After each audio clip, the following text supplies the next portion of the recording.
Hey guys, Ashes here, and today's Ashes Bashes. So I'm going to start off today with the Super Bowl, being that it was yesterday. I have a few highlights from the Super Bowl. I was going for the Ravens. My hubby was going for the 49ers, so we had a little bet going on, and of course I won. So my first highlight would probably be the very first touchdown of the game. It was the Ravens, 109 yards. The 109-yard touchdown was the fourth one by the Ravens. I'm getting my notes mixed up. So the first touchdown was still fairly epic. It was like 30 seconds to maybe a minute and a half in the start of the game. They just completely demolished that field and scored a touchdown. So beautiful. The third touchdown, again by the Ravens, was a beautiful, beautiful play. For those of you that didn't catch the Super Bowl, I would suggest going online and finding some of the little clips because there are some gorgeous plays being made by these guys. It's unreal. And then the fourth touchdown for the Ravens was an epic play, 109 yards. I think that is rightfully epic. Who pulls off a 109-yard touchdown? That is unreal. So I think the right team took the Super Bowl this year. 49ers are a great team. They really played their asses off in that last quarter to try and even out the score, and they came pretty damn close. When an entire Super Bowl game comes down to one kick, because it was that kickoff that really kind of screwed them, it's pretty amazing. An entire few hours of game playing all comes down to one person's foot. When you think about it, that's just unbelievable. So everyone also is hyping up about the Beyonce Super Bowl halftime show, but I think it's just a lot of hype. I was expecting more, and I'm going to be talking more about that tomorrow on Emptying the Ashtray. So I'm going to save all of my opinions about Beyonce and the halftime show for tomorrow. So that's squashed. Second order of business today is I'm going to be talking about the Death Star. I don't know if any of you guys have heard about this Death Star, but there was a petition that was proposed to the U.S. Government, essentially, and the White House, that I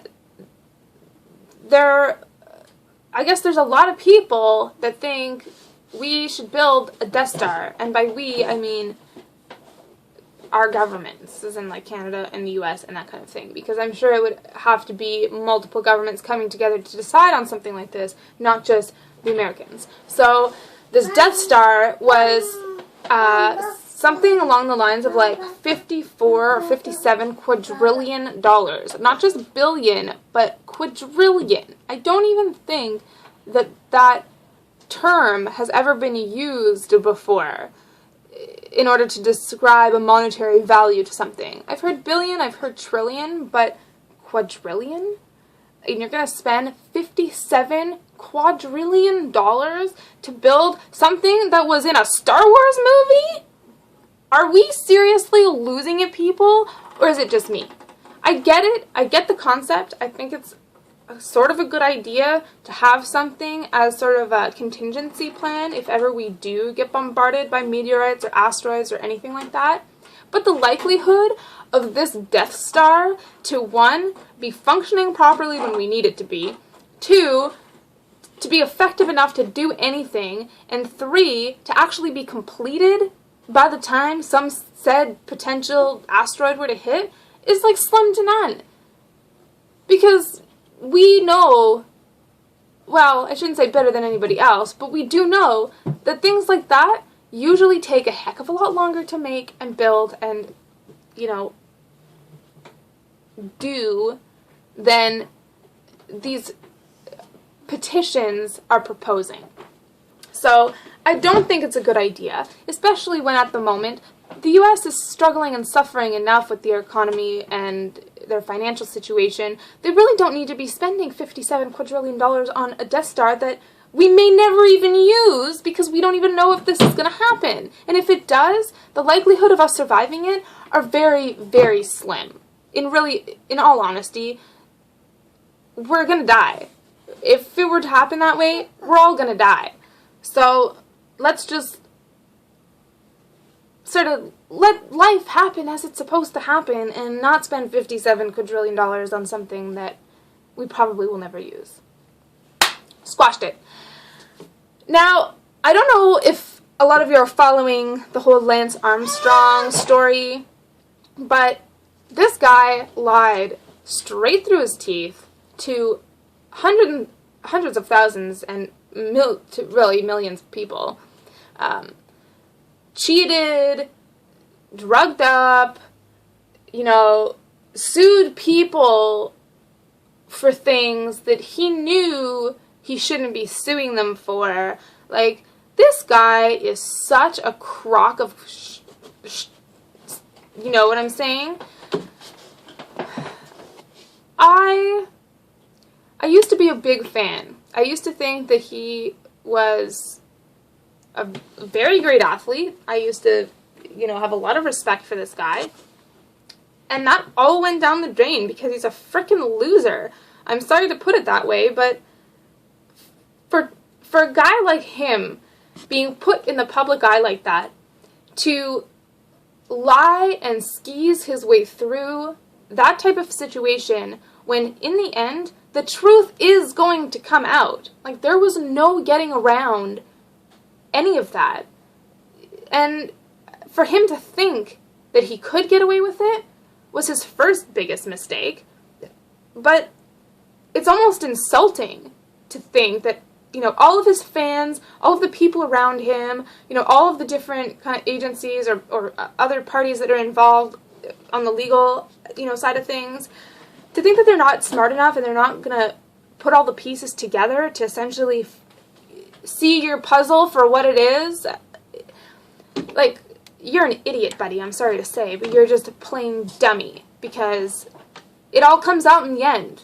Any lie, any type of skeezy behavior like that, it always comes out to bite you. So, let me know what you guys think on, obviously, any of the other topics that I've discussed, but especially this one, because this is one where people are sort of, half of them are like, I get it, I understand why he did what he did, and I do too. He was scared. He thought he could get away with it. He thought he was smarter than everybody else, and there's lots of con artists out there like that. And it was funny because he didn't really seem to be remorseful about it until he was sitting in front of Oprah.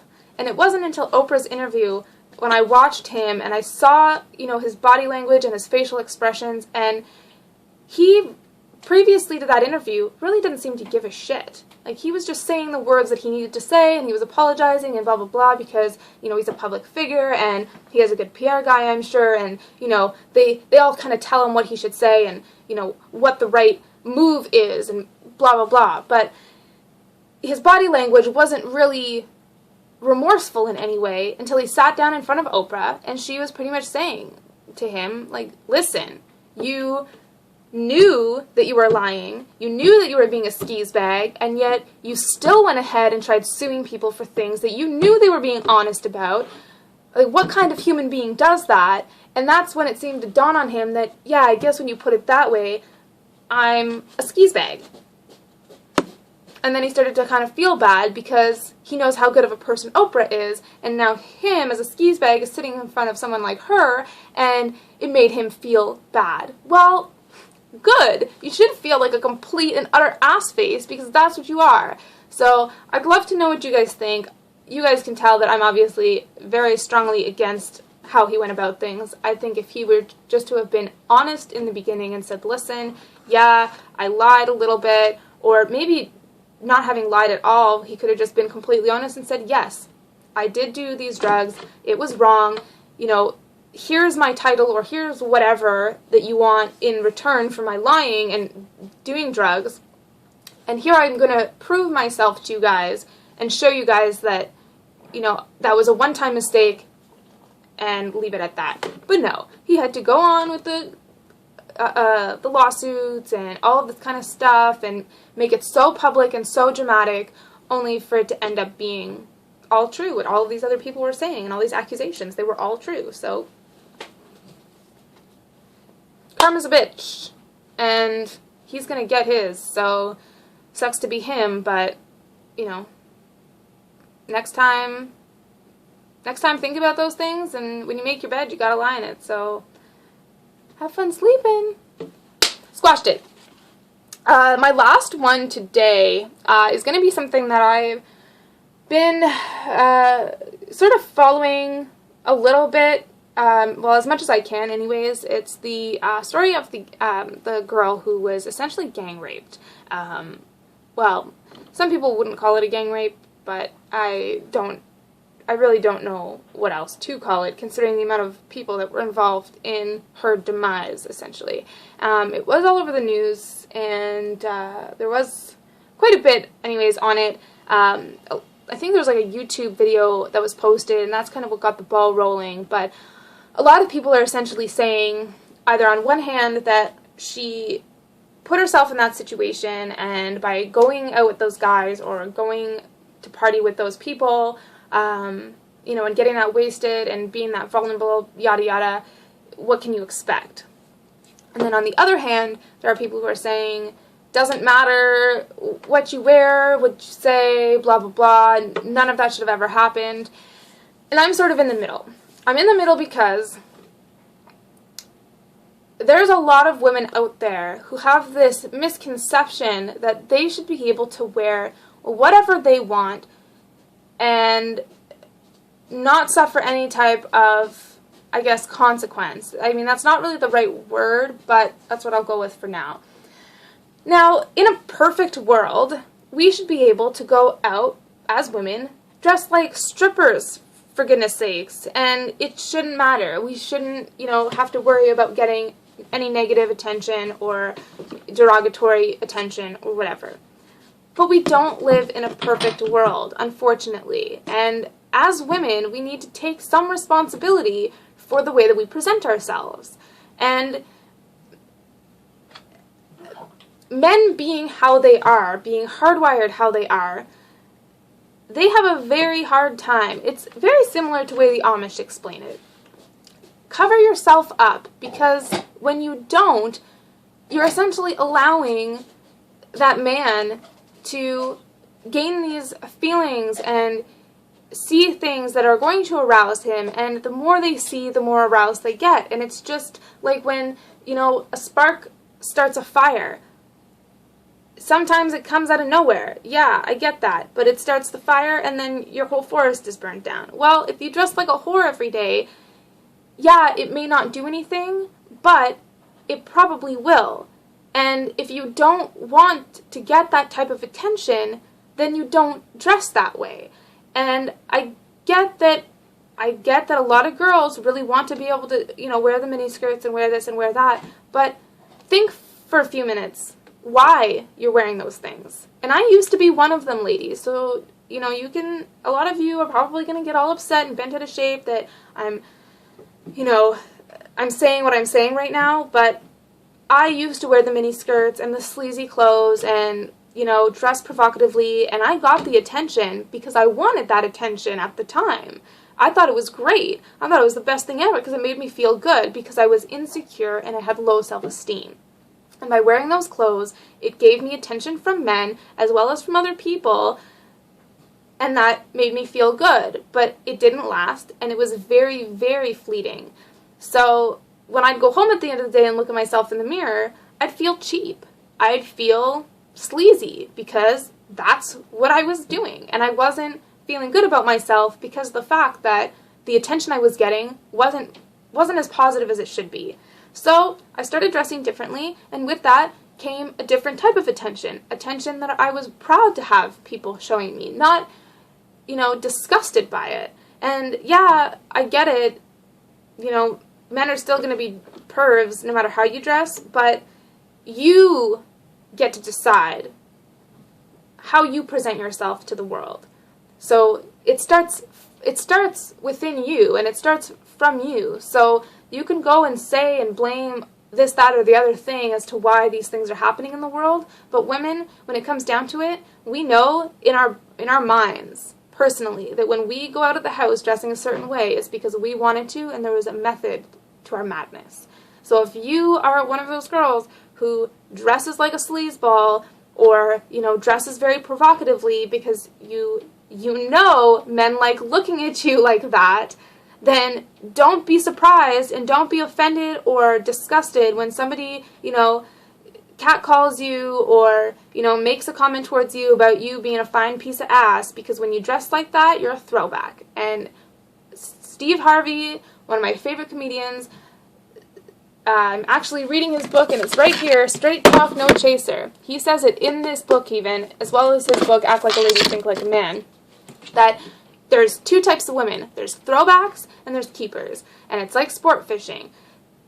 If you're going to dress like a sleazebag and you're going to be super flirty and essentially make it seem like you'll sleep with anybody that's got two legs and a penis, then you are going to be a one-night stand, and you always will be. And it's sad but true. And yeah, it's one of those things that most women can't seem to understand and they don't like hearing, but I'm really tired of seeing so many girls make all of these excuses about, oh, well, these guys are making fun of me, or these guys treat me like this, or these guys, don't give me the respect that I deserve. Well, that's because you're not demanding that respect from them, and you aren't putting your foot down, essentially, and saying that I want to be this type of person, or I want to be perceived in this type of way, and then figuring out what steps you need to take to present yourself in a way that will essentially get that attention that you want.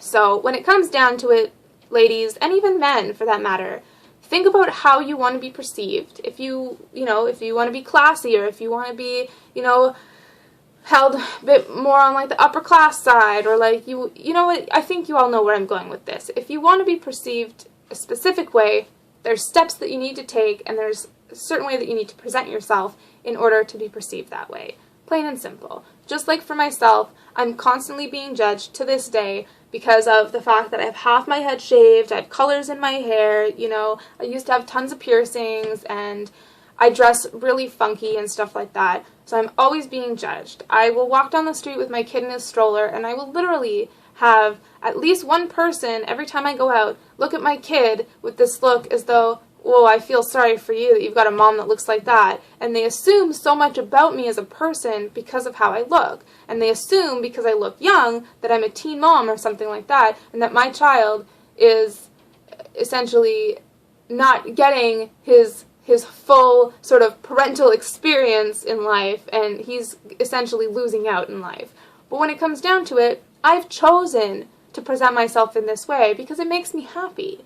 It makes me happy, and I like the way that it looks. And not everyone is going to agree with that. Not everyone is going to like the way I look. A lot of people are going to think that it's ridiculous, and they're going to think it's ugly. But that is their personal opinion and their personal preference. And you're not going to please everybody in life. So anyone that's watching this right now, I guess this is my little ending to my Ashes Bashes in a public service announcement kind of way. And I just wish that more people would be comfortable being who they are, because so many people these days are unhappy and miserable. And the reason being is that we live in a society where everyone has to be something that's a cookie-cutter form of either somebody else or this picture-perfect lifestyle or being. And I don't agree with that in any way whatsoever. The reason why the world is as awesome as it is because there's so many different people. And without that, we wouldn't be a culture, really. We wouldn't be a society. So we need to stop judging as much as we do. And I know that it comes second nature. I myself judge people all the time.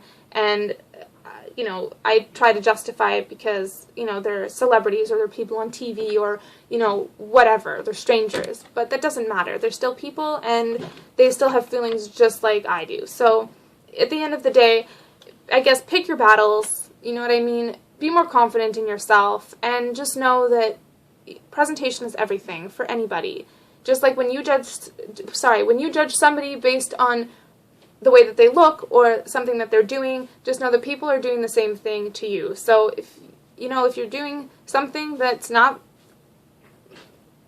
really going to be perceived very well, you have no one to blame but yourself. So at the end of the day, to get back to the real point that I was trying to make, this particular girl who was gang raped and victimized yes, there's no justification for that taking place.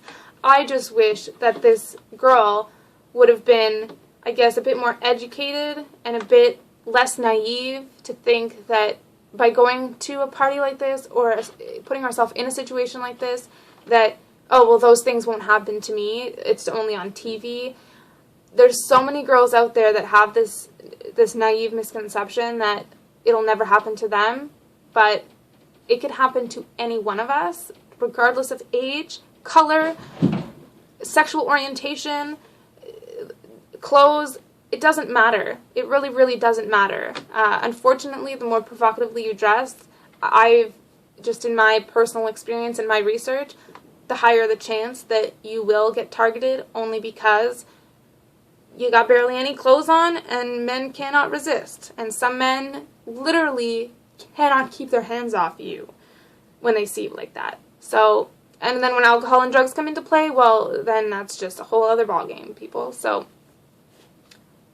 my main point in all of this is be more responsible and be less naive, especially the ladies, because these things can happen to anyone at any time. So just make sure that you have all your screws tightened up here, because otherwise you could be next. You never know. So I wish I could be ending this on a more positive note, but I think that people really need to get their shit together, essentially, and start realizing that it all starts and ends with us. You know, we make or break a situation, and we make or break anything in our lives, really, when it comes down to it. So if you want something for yourself, or you don't want something for yourself, you need to sit down and figure out how to make it happen, how to get it done, because you create opportunities, and if you're not creating them and you're not ending them, then you're letting other people live your life for you. So how fun is that? Bye, guys. That's it for me today. See you tomorrow.